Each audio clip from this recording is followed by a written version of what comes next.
Hello friends. कोविड-19 के कारण विशेष तौर पर जो हम स्पोर्ट्स से रिलेटेड प्लेयर्स एंड कोचेस हैं, इनके लिए बहुत से विचार मेरे दिमाग में आ रहे हैं। सोचा कि मैं आप लोगों से साझा करूं। एक बहुत बड़े आदमी ने बोला था, we can not make future of our children but we can prepare them for future. Future uncertain है, लेकिन हम फ्यूचर के लिए प्रिपेयर कर सकते हैं बच्चों को। ये हर एक पर लागू होता है। अभी जनरल रावत जी का इंटरव्यू आ रहा था, अब तो डिफेंस कंबाइंड स्टाफ के हैं। वो से पूछा कि क्या हमारी आर्मी तैयार है। कहता आर्मी में एक फार्मूला होता है, यू प्रिपेयर और अदरवाइज यू विल पेरिश। तो हमें हमेशा तैयार रहना है, नहीं तो हम पिछड़ जाएंगे। फौज में तो चांस ही नहीं है पिछड़ने का, वी विल पेरिश। तो समय कोई सा भी हो, कैसा भी हो, हमें हमेशा तैयार रहना है। और फिर आप लोगों को मैं एक और इंसिडेंस की तरफ ले जाऊंगा। आपको याद होगा, जुलाई 2018 की बात है, थाईलैंड में एक किस्सा हुआ था। फुटबॉल टीम कोच और प्लेयरों के साथ एक केव में फंस गई थी। काम लांग केव का नाम था। फिर वो बच्चे 9 दिन तक फंसे रहे और 9 दिन के बाद थाई सील्स ने, नेवी सील्स ने उनको बाहर निकाला। पूरी दुनिया में ये पूरे 15 दिन लगे इस प्रोसेस में। सब ने कहा जी क्या क्या टेक्नोलॉजी इस्तेमाल करी, ये वो मतलब बहुत सारी टेक्निकलिटीज़, पूरे विश्व का सेंटर वहाँ बना। सब ने अपना अपना योगदान दिया और बच्चों को बाहर निकालना। जब सब कुछ हो गया तो एक एनालिसिस हुआ कि ये पॉसिबल कैसे हुआ। लोगों ने कहा कि पहली बात तो ये है कि 9 दिन तक वो बच्चे घनघोर अंधेरे में रहे। उनको ये भी नहीं पता था कि बाहर कोई हमें ढूंढ रहा है। उनके पास बर्थडे स्नैक्स थे, बस, दैट्स ऑल। कंप्लीट अंधेरा, पानी चढ़ रहा है, उनको कुछ नहीं पता था हम बचेंगे कि नहीं बचेंगे। लेकिन 9 दिन तक उन्होंने अपनी मेडिटेशन, कामनेस, प्रिजर्वनेस कोच के साथ उन्होंने की। अगर वो नहीं करते तो क्या ये टेक्नोलॉजी सक्सेस हो पाती। और उसके साथ साथ जब बच्चे मिले उनको, उन्होंने देखा, दे आर ऑल हैप्पी।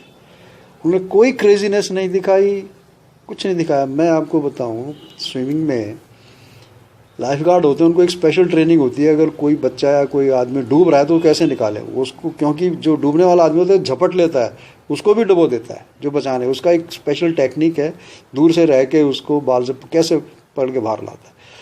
तो ये नेवी सील्स ने कहा ऐसा कुछ बच्चों में हमें नहीं दिखा, ना कोई एक्साइटमेंट थी, उनकी कुछ नहीं थी। दे वर सिटिंग कामली 9 दिन तक कंप्लीट अंधेरे में। और उसके साथ एक और बात देखिए, जब रेस्क्यू ऑपरेशन शुरू हुआ, पेरेंट्स को पता लगा, पेरेंट्स ने, सब ने कहा, कोच ने भी कहा, आप किसी बच्चे का नाम डिस्क्लोज नहीं करेंगे कि पहले नंबर पर कौन आया, दूसरे पे कौन आया, तीसरे पे कौन आया, क्योंकि एक पैनिक क्रिएट करता है। और पेरेंट्स ने ये माना। तो क्या बात हुई, 9 दिन तक पॉजिटिव रहे, अपने आप को डिसिप्लिन रखा, मेडिटेशन जो भी उन्होंने किया, जो था उसी में उसने गुजारा किया, और क्रेजी नहीं हुए। कौन पहले जाएगा, कौन बाद में आएगा, कोई झगड़ा झंझट नहीं हुआ। सो ये कंक्लूड किया गया, it is the sum of these non technical elements that complements the technical skill. नहीं तो टेक्निकल स्किल काम ही नहीं आती अगर ये नॉन टेक्निकल स्किल यूज नहीं हुई होती। नॉन टेक्निकल स्किल क्या थी कि भाई शांत बैठना है, आपको उम्मीद है, पॉजिटिव रहना है, आपको हमने बचना है, हमने जाना है। और जब उम्मीद जाग गई कि हमने जाना है तो उसमें भी हड़बड़ी नहीं करी, हम सब जाएंगे, इकट्ठे जाएंगे और तब नाम डिस्क्लोज होगा। वो एक को निकालते थे, उसको हॉस्पिटल ले जाते थे, बताते नहीं थे कौन बच्चा है, और ना ही पेरेंट्स ने कहा बोला ठीक है। तो ये हम फिर अब कोविड-19 पर आते हैं। वैसी भयंकर सिचुएशन तो नहीं है, लेकिन एक शेड्यूल है हमारा कि हमने अब फ्यूचर की तैयारी करनी है। और देखिए इसमें मज़े की बात क्या है, जब नॉर्मल कंडीशंस थी तो हमारा टाइम टेबल कौन डिसाइड करता था? स्कूल वाले, स्कूल इतने बजे जाना है, ऑफिस इतने बजे जाना है, छुट्टी इतने बजे होगी, इतने बजे घर आना है, इतने बजे खाना खाना है, प्रैक्टिस पे जाना है, इतने बजे जाना है। तो हमारा डिसीजन नहीं था, ये सब औरों ने डिसाइड किया हुआ है कि आपको इतने बजे आना है, और हम फॉलो करते थे, हम बड़े इजी थे। अब क्या हो गया है, अब हमें अपना टाइम टेबल बनाना है, उसको देखते हुए प्रिपेयर्डनेस रखनी है, otherwise we will perish. Crisis है, काम रखना है, होपफुल रखना है। थाईलैंड के बच्चों ने जो करके दिखाया, तब भी टेक्निकल एप्लीकेशन हो सकती है। अब अपना टाइम बनाना, यही सब बहुत मुश्किल काम है। जो हमारे पहले संत महात्मा जंगल में जाते थे, केव्स में रहते थे, वो यही तो था, अपने ऊपर जीतना है, अपने ऊपर। ये क्राइसिस हमें सिखाता है। और मुझे पूरी उम्मीद है जब ये खुलेगा तो हम प्रैक्टिस पर आएंगे, ट्रायल्स होंगी, मैचेस होंगे, स्कूल की टीम आएगी, खुलेगा। उसके लिए हमें अब फिट रहना है। अब मुझे बड़ा अच्छा लगा आप लोगों ने वीडियोस भेजे, अच्छा है, और इसको करिए। यहाँ पर मैं और ऐड करना चाहूँगा कि अब कभी ना कभी तो खुलेगा, और हमें ये टाइमिंग क्यों करना है, इसके बहुत साइंटिफिक पहलू हैं। हर एक आदमी बायोलॉजिकल क्लॉक से चलता है। हमारे अंदर बायोलॉजिकल क्लॉक होती है, हम यूज्ड टू होते हैं, हम किस टाइम सुबह उठते हैं, फिर हम ब्रेकफास्ट करते हैं, हमें भूख लगने लगी, फिर लंच करते हैं, हमारा टाइम है। हमें अपने आप नहीं खाते हैं तो हमें अपना महसूस होता है भूख लगी, अभी खाना खाओ। ये इसको बायोलॉजिकल क्लॉक बोलते हैं। इसलिए जितने बड़े बड़े नेता होते हैं वो मीटिंग शेड्यूल टाइम उसकी लीडर की बायोलॉजिकल क्लॉक के हिसाब से रखते हैं। और हमें भी बहुत डिफ़िकल्टी, जब हम लोग संतोष ट्रॉफी वगैरह खेलने से पहली बार 1973 में केरला में हुई थी, मुझे याद है, जैसा फ्लड लाइट में मैच था। फ्लड लाइट का टाइम था 8 बजे का। अब रात को 8 बजे खेलना हमें तो कभी सोच ही नहीं सकते। तो कोच ने हमें समझाया, हम 2 दिन पहले पहुंचे थे, कि भाई उसके हिसाब से ही अब खाना खाओ, उठो, सो, चलो, नहाना धोना अब 8 बजे करना है, 6:30 बजे होटल से निकलना है। उसके हिसाब से हमें अब सारा बायोलॉजिकल क्लॉक करनी पड़ेगी, नहीं तो हम नहीं परफॉर्म कर पाएंगे। तो बायोलॉजिकल क्लॉक जो हमारी आने वाली है, मतलब स्कूल जाना है, वापस आना है, कोचिंग पे जाना है, ट्यूशन, तो वो जो हमने आगे जो टाइमिंग आने, वही टाइमिंग अब हमारे होने चाहिए। और ये हमें अपने ही बनाने पड़ेंगे, अपने लिए, नहीं तो हम परफॉर्म नहीं कर पाएंगे। वैसे भी एक टाइम मैनेजमेंट मैं आपसे शेयर करना चाहूँगा। सबको 24 घंटे मिलते हैं, कोई भी है दुनिया में आदमी, किसी देश का नेता है, गरीब है, अमीर है, कुछ भी है, छोटा है, बड़ा, सबको 24 घंटे है। ये क्लॉक है 24 घंटे, सबको मिलते हैं। हम कहते हैं चलो बच्चे 8 घंटे सो लीजिए, 8 घंटे स्कूल में चले गए और 3 घंटे फुटबॉल कोचिंग में भी आ गए, 19 घंटे हो गए। किसी के चलो 20 घंटे हो गए, 19 घंटे हो गए। तो जो बैलेंस बचा 5 घंटे, इसमें आपने ट्यूशन भी जाना है, होमवर्क भी करना है, टीवी भी देखना है, लीजर टाइम भी बिताना है। ये सारा मैनेजमेंट है। मैं आपको बताऊं कि जितने सो कॉल्ड सुपर हीरोज हुए हैं स्पोर्ट्स में, उनका ये जो टाइम मैनेजमेंट है ना, ये बड़ा सॉलिड है, इसीलिए वो हीरो बन पाए। और जिसने ये टाइम मैनेजमेंट सीख लिया किसी भी प्रोफेशन में, वही आगे जाता है। अब स्पोर्ट्स में फिर आते हैं कि स्पोर्ट्स में और क्यों जरूरी है।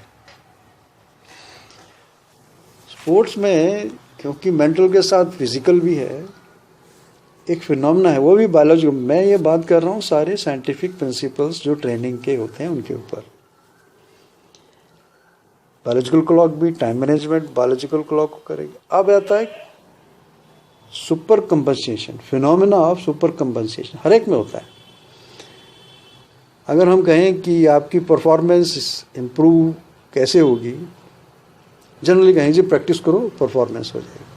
लेकिन अगर आप साइंटिफिकली बायोलॉजिकली जाएं तो हम कहेंगे रॉन्ग। आपकी परफॉर्मेंस इंप्रूव होती है जब आप रेस्ट करते हैं। आपको ये थोड़ा उल्टा लग सकता है। फिनोमेना सुपर कंपनसेशन एक बायोलॉजिकल प्रोसेस है। आज आप, अगर हम समझने के लिए सीधा एग्जांपल लें, आज एक बच्चा 50 kg वेट उठाता है, मान लीजिए, वो प्रैक्टिस करता है, फिर 60 उठाता है, 70 उठाता है। इम्प्रूवमेंट कैसे होती है? इम्प्रूवमेंट ऐसे होती है कि मान लीजिए उसने 10 यूनिट एनर्जी खर्च करी ट्रेनिंग में, फिर वो गया रेस्ट करा। अगले दिन जब वो फ्रेश होके आता है तो उसकी बॉडी में सुपर कंपनसेशन, 10 यूनिट एनर्जी खर्च करी तो 12 कर सकता है अगले दिन, क्योंकि उसने रेस्ट किया। रेस्ट में प्रोसेस, हार्मोन्स, पूरी बायोलॉजी है इसमें, वो उसको बॉडी को रेडी करती है टू हैव मोर लोड। इसीलिए उसकी परफॉर्मेंस बढ़ती है धीरे धीरे, एक दिन में नहीं, कंटिन्यूस प्रोसेस में ये बढ़ती है। यही फर्क है एक लेबर में और एक स्पोर्ट्समैन में। लेबर भी सारा दिन काम करता है लेकिन वो इतना तगड़ा परफॉर्मेंस नहीं दे सकता है, जबकि फिजिकल डिमांड ज़्यादा है, लेकिन वो उसको रेस्ट नहीं है। जो सुपर कंपनसेशन होना है वो रेस्ट के टाइम में होता है, जिसमें रेस्ट है, डाइट है। इसीलिए जो परफॉर्मर होते हैं, अब जैसे हम कहते हैं कि ट्रेनिंग करी या कूल डाउन, हम भी वहाँ कूल डाउन कराते हैं, फिर कहते हैं कुछ खाइए एनर्जी मिलेगी और रेस्ट करिए। उसके बाद बहुत सारे टैलेंटेड इंटेलिजेंट बच्चे हमने देखे हैं, प्रैक्टिस करी, सीधे पिक्चर देखने चले गए, दोस्तों के साथ तफरी मारी। एक तो उन्होंने स्टडी का टाइम लॉस किया, दूसरा रेस्ट नहीं किया, तो परफॉर्मेंस नहीं बढ़ेगी। अगले दिन जब वो प्रैक्टिस करने आएंगे तो धीरे धीरे क्या होगा, वो लोड बेयरिंग कम हो जाएगा उनका, क्योंकि उन्होंने रिकवरी नहीं करी तो सुपर कंपनसेशन में नहीं आएंगे। सो आज हमारा ये बात करने का पूरा ढंग था कि ये जो अभी तो हमने कोचिंग की बात ही नहीं करी है, ये नॉन टेक्निकल एलिमेंट्स हैं हम, जो कोचिंग से बाहर की बात हैं, जो इसीलिए हम बोलते हैं 2 घंटे तो प्रैक्टिस है, 22 घंटे बच्चा क्या करता है वो बड़ा कंट्रोल होना जरूरी है। बिकॉज इन चीज़ों के कारण